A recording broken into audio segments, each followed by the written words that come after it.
Que a paz e a graça do nosso Deus permaneça com todos, irmãos. Me acompanhem, por favor, irmãos, ao Evangelho de João, capítulo 19.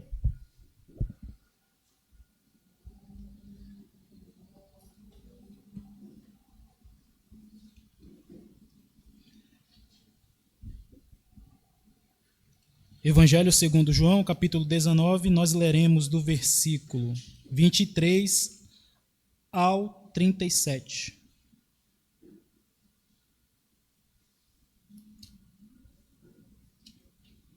Ou melhor, ao 30.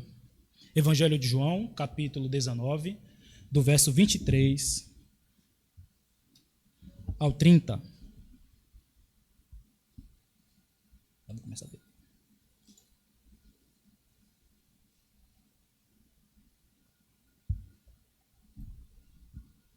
Todos acharam?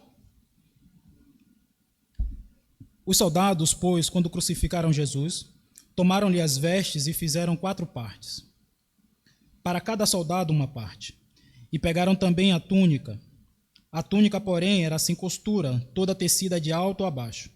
Disseram, pois, uns aos outros, não a rasguemos, mas lancemos sorte sobre ela para ver a quem a caberá, para se cumprir a Escritura.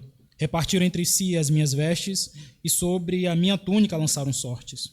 Assim, pois, o fizeram os soldados. E junto à cruz estavam a mãe de Jesus e a irmã dela, e Maria, mulher de Clopas, e Maria Madalena. Vendo Jesus, sua mãe, e junto a ela o discípulo amado, disse, mulher, eis aí teu filho. Depois disse ao seu discípulo, eis aí tua mãe. Dessa hora em diante o discípulo a tomou para casa.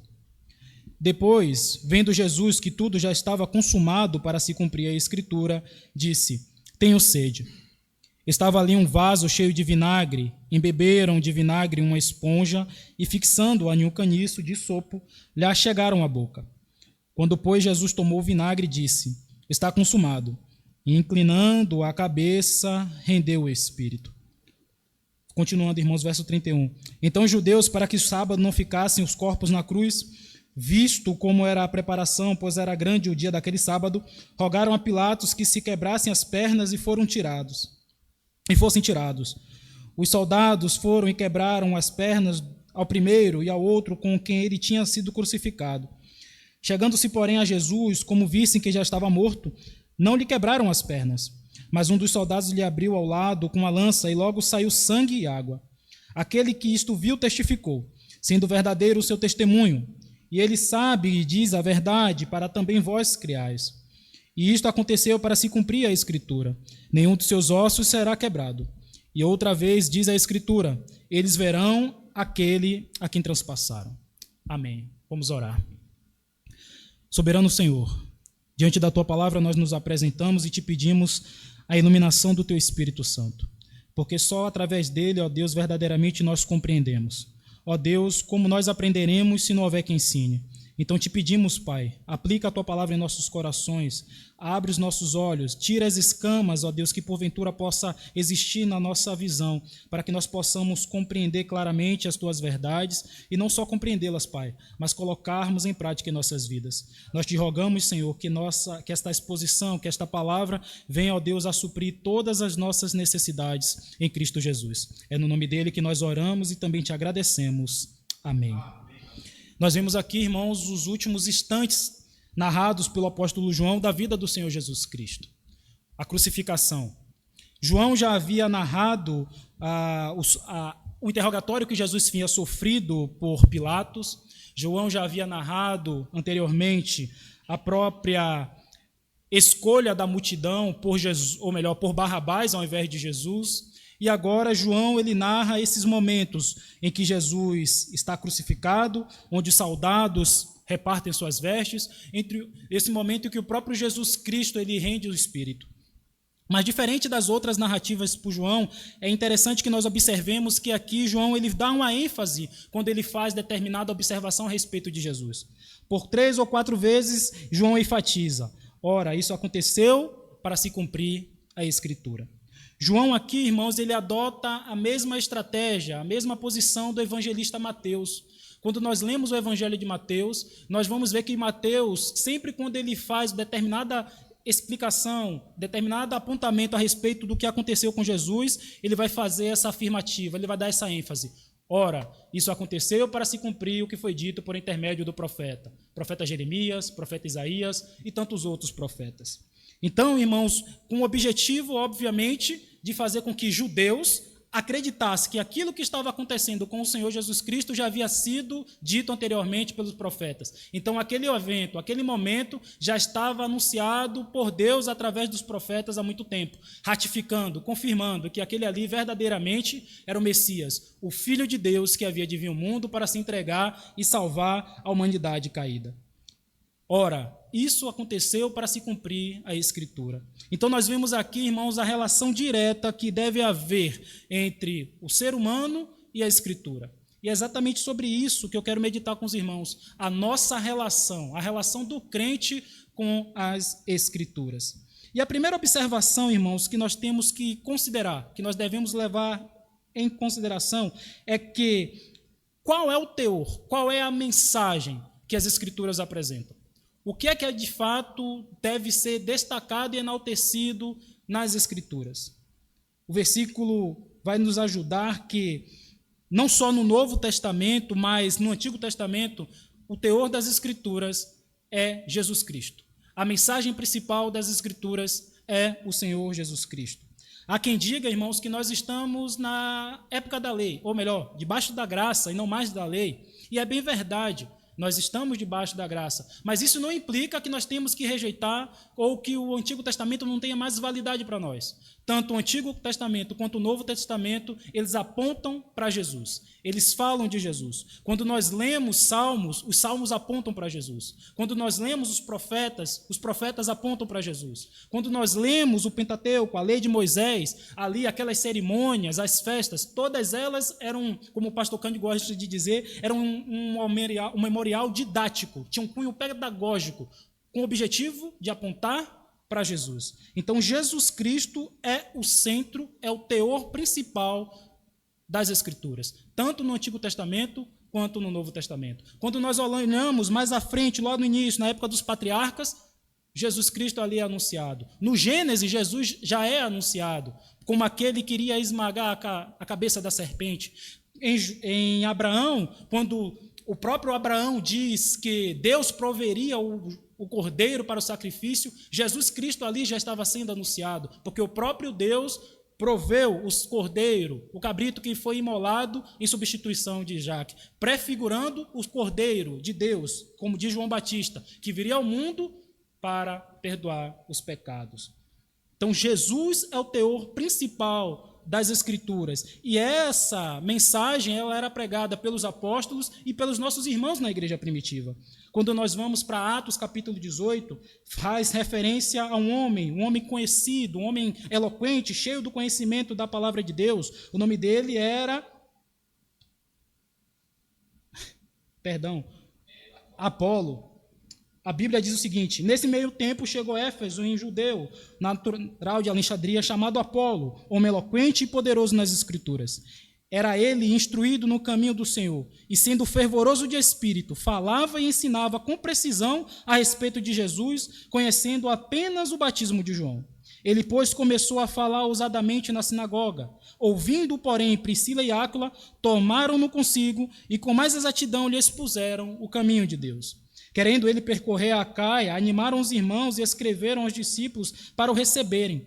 Tendo chegado, auxiliou muitos aqueles que, mediante a graça, haviam crido.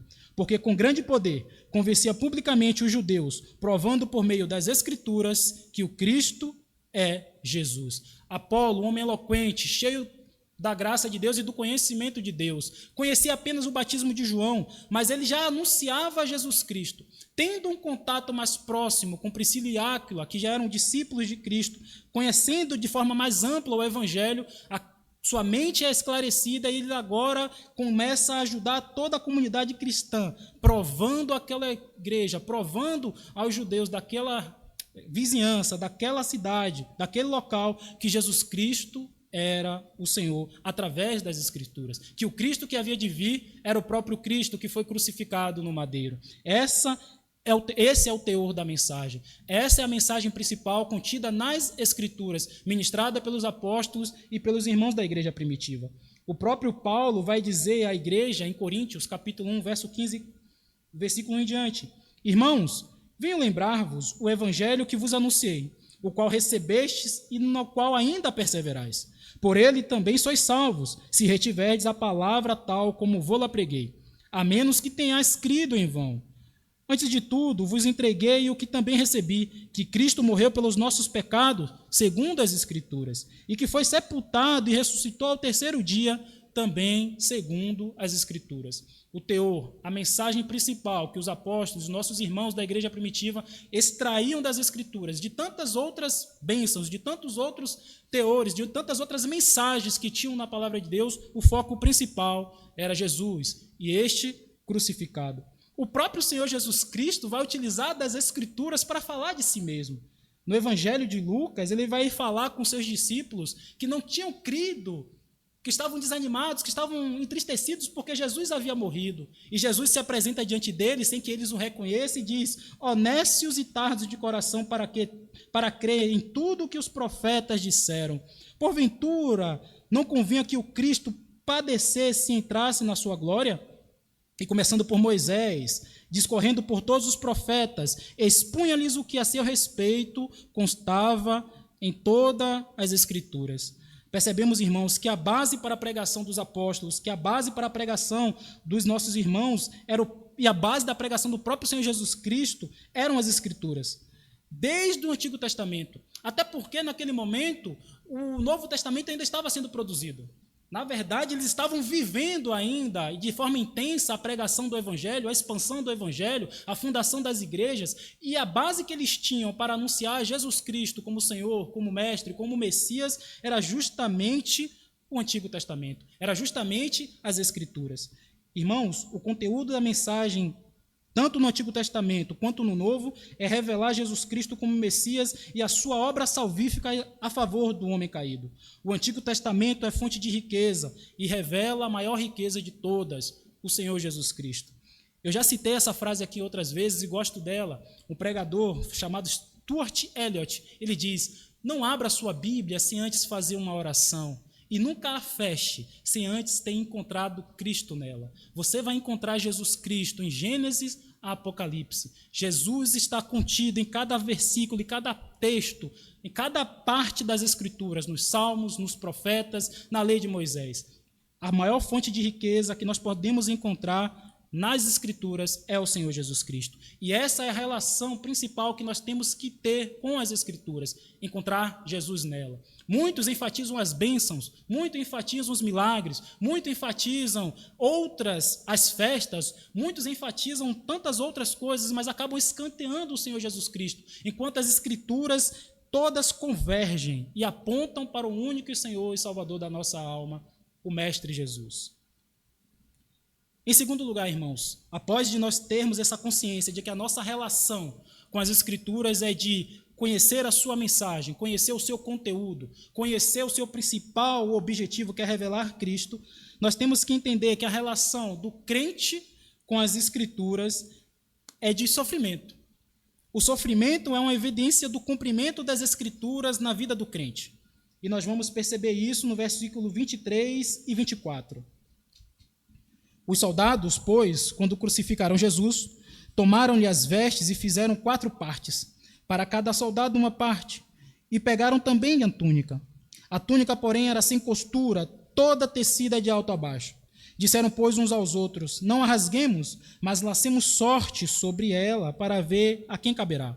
Para se cumprir a Escritura: repartiram entre si as minhas vestes, e sobre a minha túnica lançaram sortes. Assim, pois, o fizeram os soldados. João, ele aqui destaca o versículo no Salmo 22, quando fala que o salmista, naquele momento, declara que as vestes dele estavam sendo divididas e contada a sorte pelos soldados. E João aqui faz essa ênfase, essa relação com o Salmo. E nós entendemos, irmãos, que uma das evidências do cristianismo, uma das evidências do cumprimento das Escrituras na vida do crente é justamente o passar por aflições. O apóstolo Paulo fala a Timóteo: todos aqueles ou todos quantos quiserem viver piedosamente em Cristo Jesus serão perseguidos. Sofrimentos podem sobrevir ao cristão como cumprimento das Escrituras, assim como sobreveio ao Senhor. Há quem enfatize, como eu falei há pouco, as bênçãos, os milagres, a prosperidade, aqueles que são adeptos da teologia da prosperidade, aqueles que são adeptos dessa teologia agora nova, que é a teologia do coaching, que é a teologia do bem-estar, que promove a elevação do próprio homem, que coloca o homem no centro de tudo e esquece do Senhor Jesus Cristo. Mas a palavra vai nos mostrar que o sofrimento faz parte do cristão e é um cumprimento, é uma evidência do cumprimento da palavra de Deus na vida dele. Mas a observação que nós temos que fazer é: se esse sofrimento na vida do crente é promovido pela sua obediência, pela sua fé e por sua posição em servir a Deus, ou é um resultado da sua falha, do seu pecado, da sua vida de rebelião.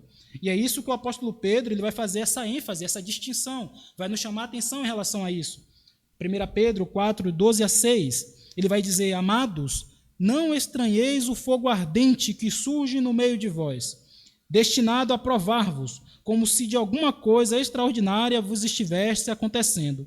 Pelo contrário, alegrai-vos na medida em que sois coparticipantes dos sofrimentos de Cristo, para que também, na revelação da sua glória, vos alegreis exultando. Se pelo nome de Cristo sois injuriados, bem-aventurados sois, porque sobre vós repousa o Espírito da glória e de Deus. Não sofra, porém, nenhum de vós como assassino, ou ladrão, ou malfeitor, ou como quem se intromete em negócios de outrem. Mas se sofrer como cristão, não se envergonhe disso, antes glorifique a Deus com esse nome. Uma das evidências do cumprimento na minha e na sua vida, irmãos, é o sofrimento. É algo que é incômodo, é algo que nós não gostamos, não é atrativo, não é palatável, mas é a realidade da palavra de Deus. É a realidade da palavra do Senhor, assim como aconteceu com o Senhor. Ele mesmo falou: se em mim, em lenho verde, fazem isso, o que será de vocês, o lenho seco? Se perseguiram a mim, também vão perseguir a vocês. E ali está acontecendo aqui, escrito por o apóstolo João, exatamente esse momento de sofrimento, onde ele é crucificado, onde ele é preso no madeiro, onde ele tem as suas vestes divididas, partidas. E o mesmo pode acontecer conosco, irmãos, como cumprimento da palavra de Deus.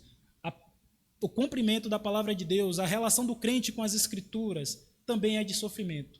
Mas isso é para nos dar um sinal de alerta, para nós também fazermos essa análise.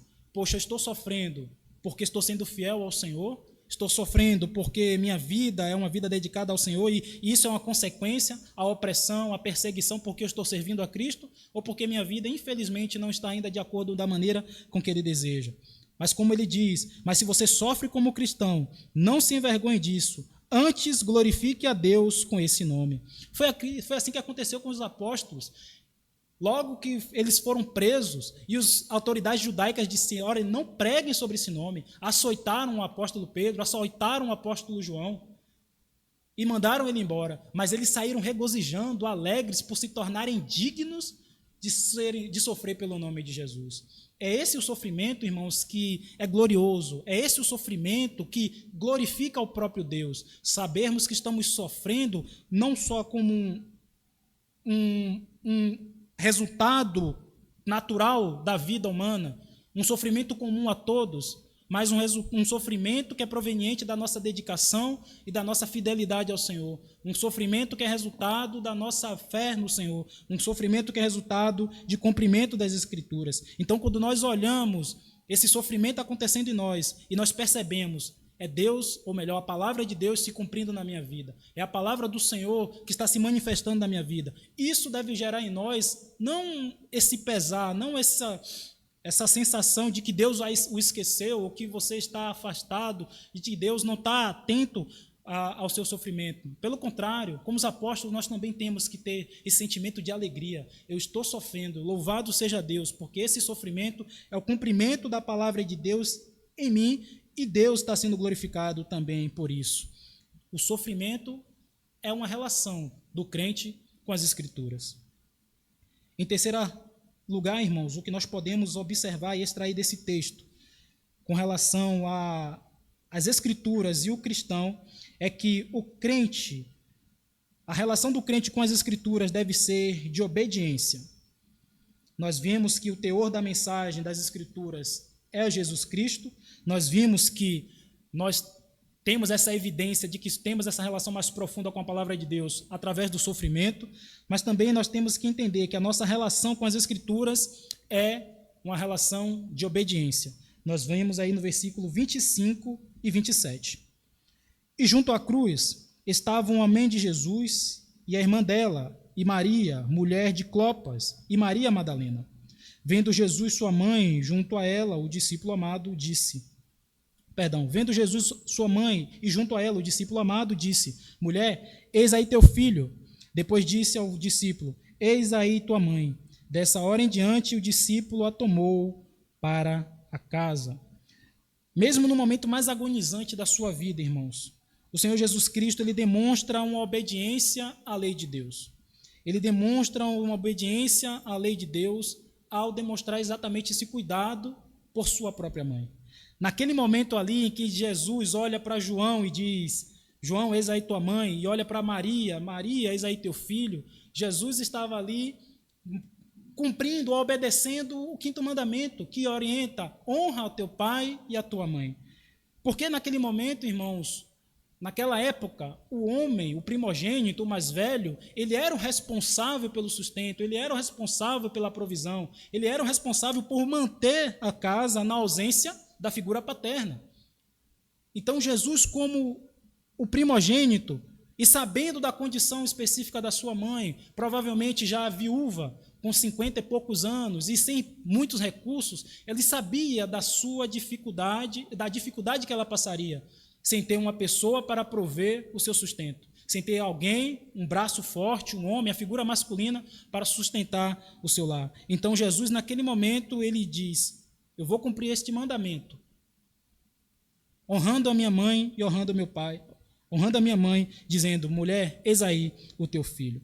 O cuidado de Jesus com Maria, irmãos, reflete esse cumprimento do 5º mandamento.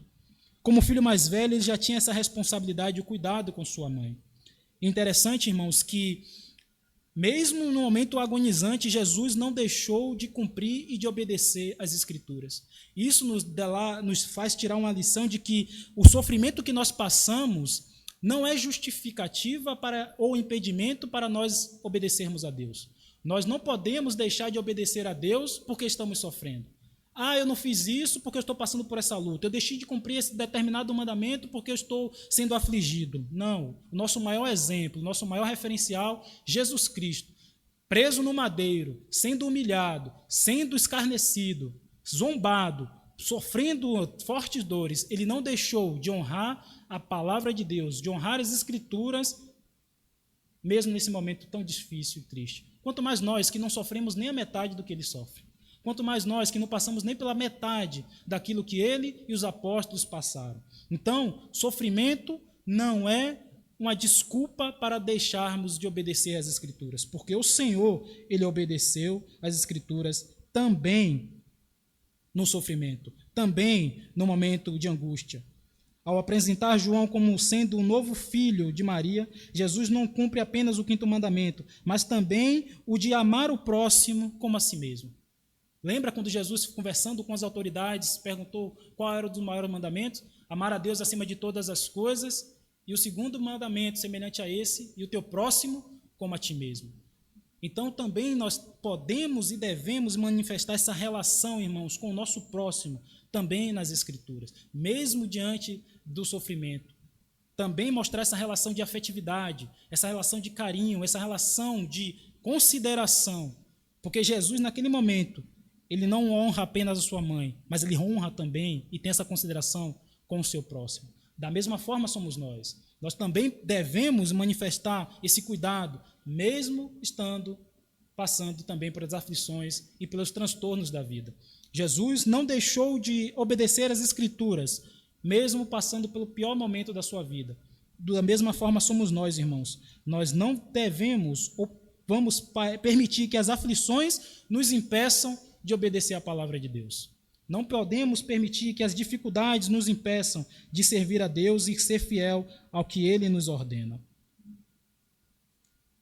A relação do crente, irmãos, com as Escrituras.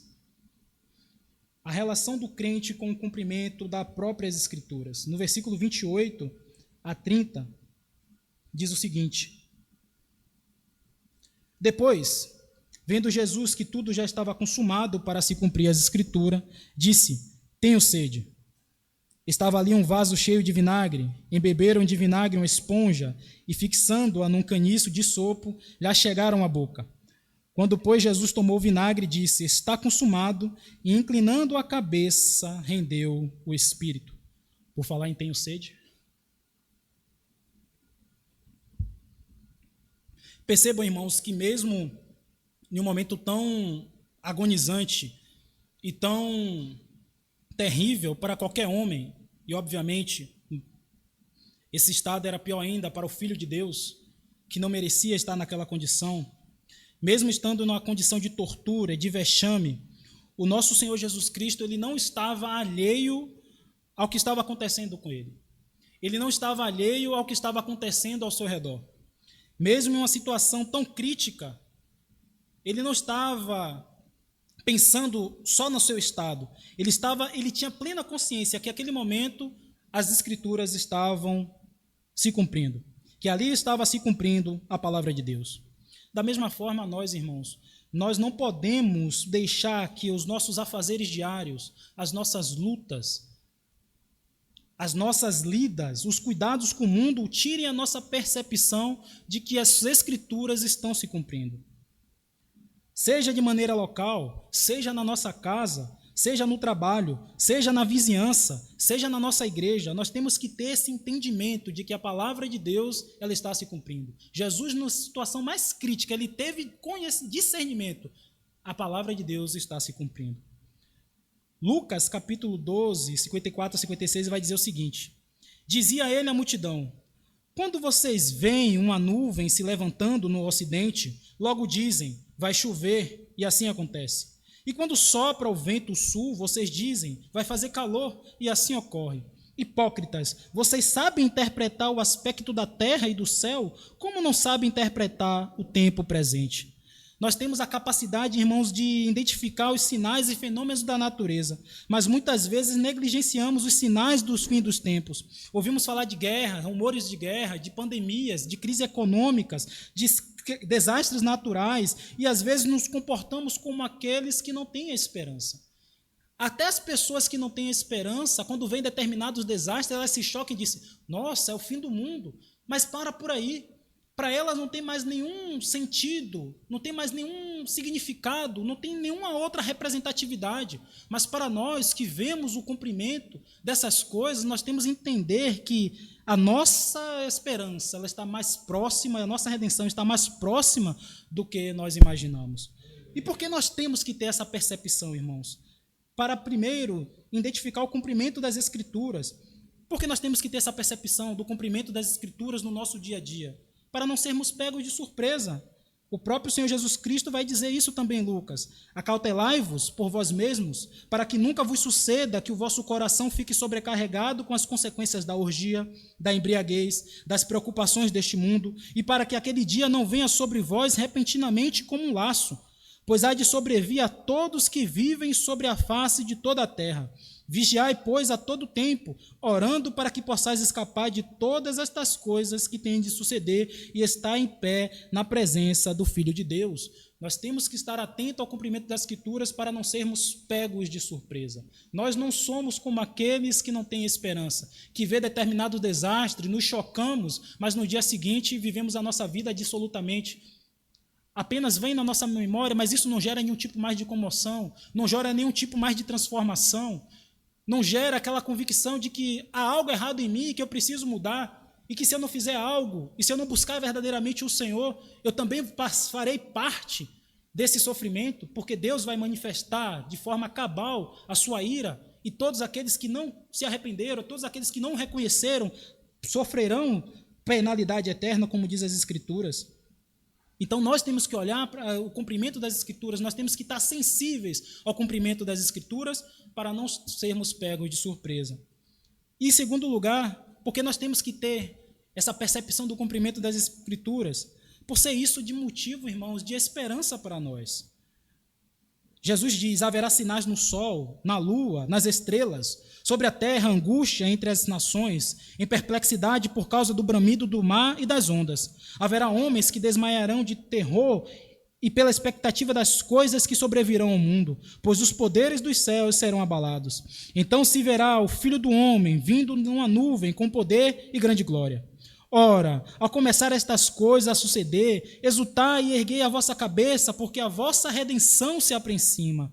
O que vemos, irmãos, no dia a dia deve servir de alerta a nós mesmos, mas também motivo de alegria e a certeza de que o glorioso dia do Senhor ele está se aproximando, de que o glorioso dia do Senhor vai se manifestar, que o Senhor se manifestará com poder e glória com os seus anjos e vai separar, como ele mesmo diz, o pescador separa os peixes bons e os peixes maus, os pastores separam os cabritos das ovelhas. Então ele vai dizer para nós que servimos a ele com fidelidade, que estamos obedecendo, que estamos na presença dele: vinde, benditos de meu Pai, tomai posse do reino que vos está preparado desde a fundação do mundo. Nós não podemos, irmãos, estar alheios aos acontecimentos e não identificar nesses acontecimentos, o cumprimento das Escrituras. Seja no nosso lar, seja na nossa vizinhança, seja no nosso trabalho, seja a nível global, com as crises e com qualquer outro acontecimento a nível mundial. Nós temos que estar atentos para não sermos pegos de surpresa e, ao mesmo tempo, fortalecendo o nosso coração com a convicção de que o Senhor, ele vem. Como diz o apóstolo João: Maranata, ora vem, Senhor Jesus. E por fim, irmãos, a nossa relação com as Escrituras, ela deve ser uma relação de testemunho. O que nós vemos no versículo 35 e 37. 35 a 37. Aquele que isto viu testificou, sendo verdadeiro o seu testemunho, e ele sabe que diz a verdade, para que também vós creiais. E isto aconteceu para se cumprir a Escritura. Nenhum dos seus ossos será quebrado. E outra vez diz a Escritura: eles verão aquele a quem traspassaram. Irmãos, é muito comum e até válido o nosso testemunho, aquilo que nós alcançamos diante de Deus, aquilo que Deus fez por sua misericórdia e bondade por nós. E aí nós vemos a igreja e contamos: Senhor, me deu uma bênção, o Senhor restaurou a minha sorte, o Senhor mudou aquele quadro de tristeza para alegria, aquele quadro de dificuldade para bonança.